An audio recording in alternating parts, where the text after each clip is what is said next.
leva um grupo de pessoas a expulsar de dentro de um ônibus uma mulher frágil, desamparada e sozinha, porque supostamente ela estava sem a máscara ou porque ela tenha espirrado em cima de algumas pessoas, à base de socos, empurrões, agressões verbais, chutes.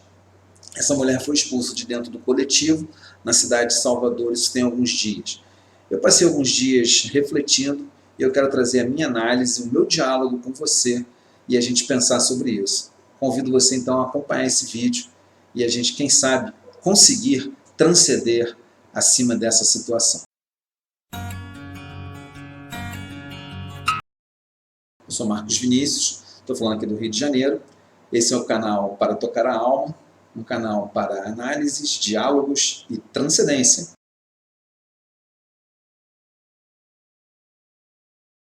E eu quero, a partir destas duas imagens que eu coloquei aí no início, a imagem da mulher sendo agredida e a imagem do passeio de jet ski, tentar fazer uma correlação sobre essas duas coisas. Onde é que essas duas imagens se encontram? Que correlação pode haver sobre esses dois fatos?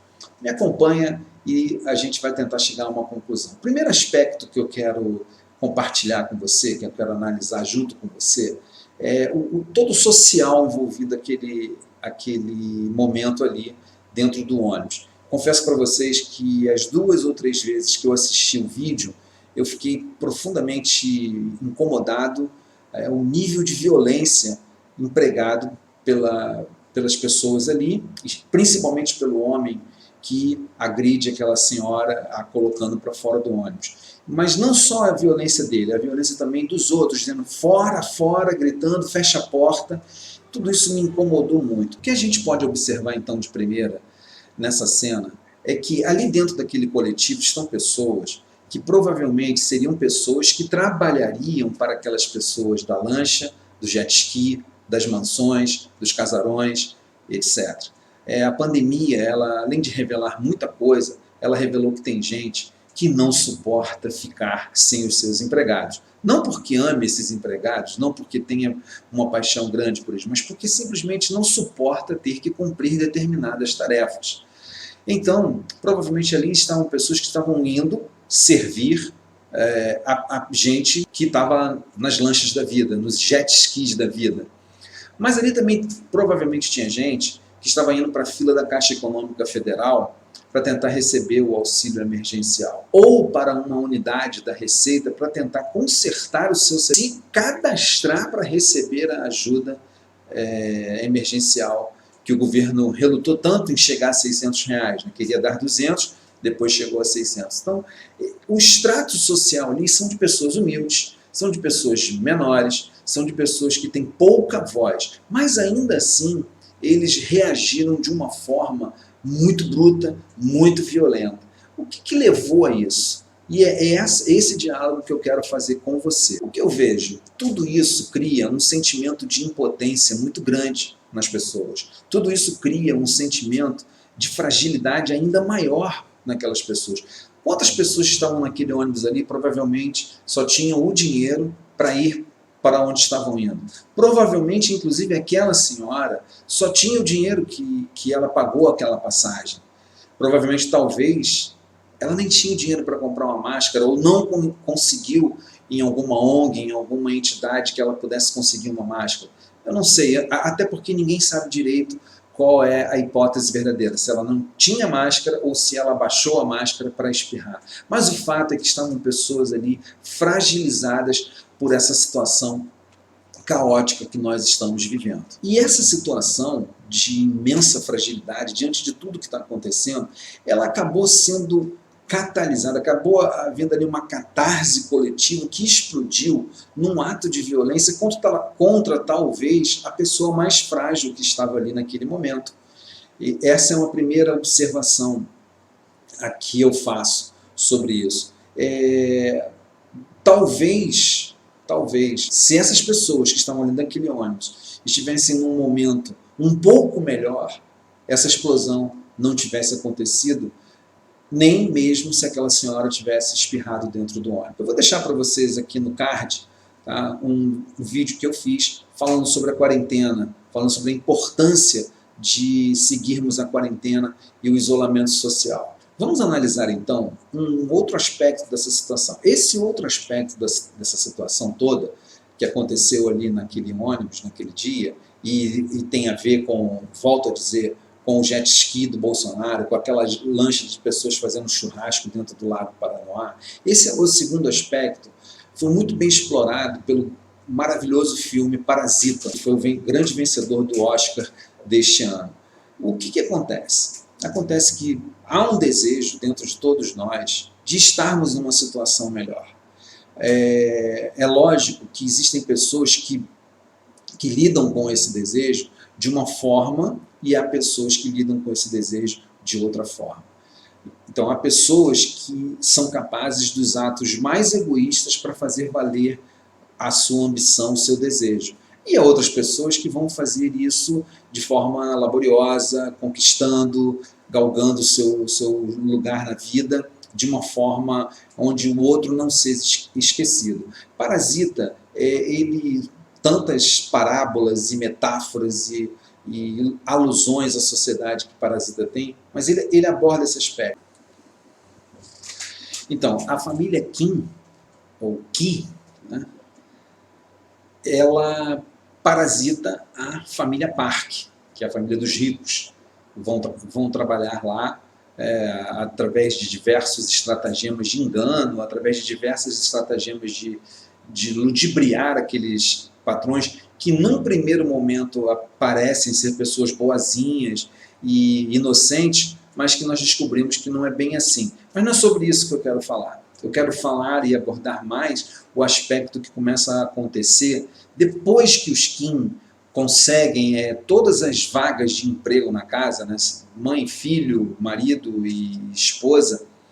Depois que eles fazem, eles expulsam uma funcionária antiga da casa, a governanta. Quando essa governanta volta para casa pedindo ajuda, e eles não entendem bem porquê, e eles estavam ali naquele momento gozando e desfrutando de tudo que eles ambicionaram, da maneira errada, da maneira mais egoísta possível, mas eles estavam ali gozando de tudo aquilo que eles ambicionaram sempre. Estavam vivendo como se fossem donos da casa.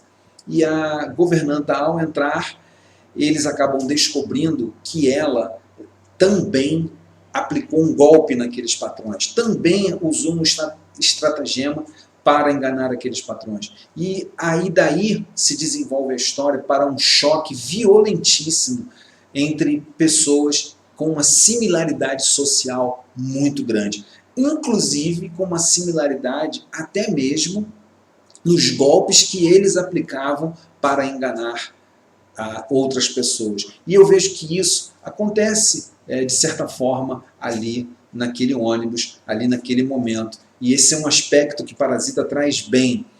Às vezes, para o instinto de sobrevivência, a pessoa é capaz dos atos mais bárbaros para tentar sobreviver. E isso me fez pensar muito, isso me fez analisar muito aquele fato naquele ônibus, não para defender ou desculpar, mas para entender por que eles chegaram a esse ponto. O que essa ambição, o que esse querer tão egoísta levou aquelas pessoas de Parasita a agirem daquela maneira, e o que, de certa forma paralela, fez com que aquelas pessoas agredissem tão brutalmente aquela senhora ali dentro daquele coletivo. Então, tendo dito isso, né, sobre esses dois aspectos sociais, né, primeiro essa sensação de impotência e depois essa capacidade de, diante de pessoas em igual situação de penúria, igual situação de fragilidade, você ser capaz de reagir de forma tão ruim, como nós vimos no filme Parasita. Eu queria trazer um outro aspecto. Esse outro aspecto que eu queria analisar é o aspecto da brutalidade com que essa senhora dentro desse ônibus foi tratada, especialmente por aquele homem. Como eu disse para vocês, eu fiquei assim muito incomodado com esse vídeo, as 3 vezes que eu assisti, especialmente quando ele começa a chutá-la na porta. E ninguém faz nada, ao contrário, as pessoas começam a gritar, fecha a porta, fecha a porta. Uma brutalidade machista muito grande. Talvez se fosse um homem do tamanho dele, ele não faria aquilo. Muito provavelmente não. Você repara a diferença de tamanho entre o agressor e aquela senhora. Ela é esmirrada. Num momento da cena, que ela já na rua, mostra a magreza dela, a fragilidade dela. Essa situação me mostra como que a mulher ainda ocupa um lugar sem privilégios na nossa sociedade. Ocupa um lugar sem voz. Eu fico imaginando, todas as vezes que eu assisti esse vídeo, eu fico imaginando a profunda humilhação e dor, não dor física, mas dor lá no emocional que essa senhora sentiu, por uma atitude de um machismo brutal e sem qualquer piedade, sem qualquer compaixão, sem qualquer misericórdia.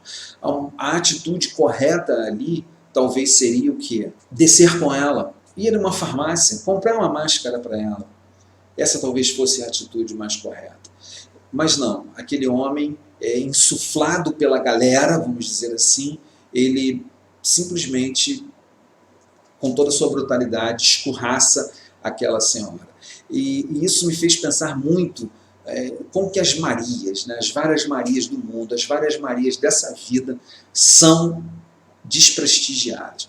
Queria te aproveitar até e te convidar para você passar os olhos na live que eu fiz agora domingo, no Dia das Mães, onde eu falo sobre as Marias, né, aquelas que têm a estranha mania de ter fé na vida. Concluindo, o que eu quis dizer, o que eu quis juntar o passeio de jet ski do Bolsonaro, aquela lancha lá no Paranoá, com essa cena?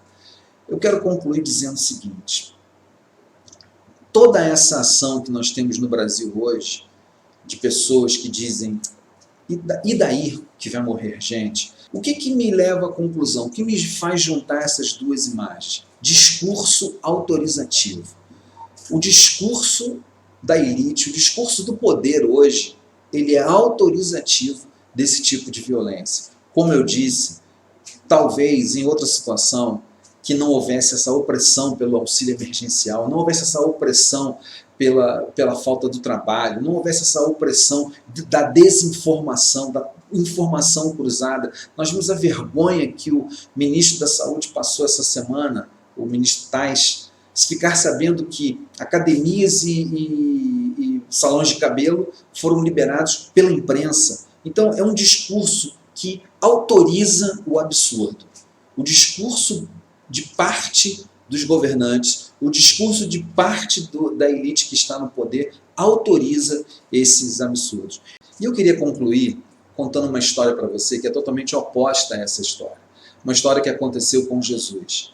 Jesus de Nazaré, o Jesus dos evangelhos. Não o Jesus da religião, nem o Jesus da igreja oficial. O Jesus das páginas do evangelho, que jamais permitiria que um homem fizesse aquilo com uma mulher.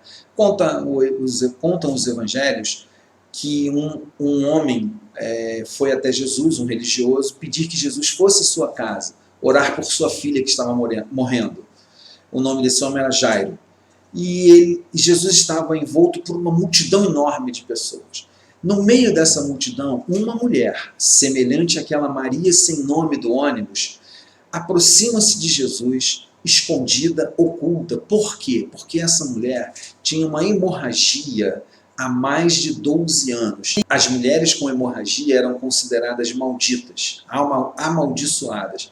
Ninguém poderia tocar numa mulher com hemorragia porque ficaria impuro. Então ela vem escondida com um pensamento na sua mente: se eu apenas tocar no vestido de Jesus, na orla do vestido de Jesus, eu ficarei curada. E assim ela faz. Jesus, que estava se encaminhando para a casa de Jairo, para no meio daquela multidão toda e fala: quem me tocou? Os seus discípulos, que são muito falastrões algumas vezes, dizem assim: como que alguém te tocou? Olha a multidão que está te pressionando aqui. Multidão semelhante à multidão que estava dentro daquele ônibus. Multidão talvez semelhante à multidão da morte lá em frente à alvorada, cantando e fazendo piada com a morte das pessoas. Mas Jesus diz assim: não, alguém me tocou, porque de mim saiu virtude, de mim saiu coisa boa, de mim saiu uma coisa muito boa, uma energia muito poderosa. E a mulher, muito timidamente, e eu imagino humildemente, como aquela senhora deve ter se sentido humilhada, ela se apresentou, fui eu.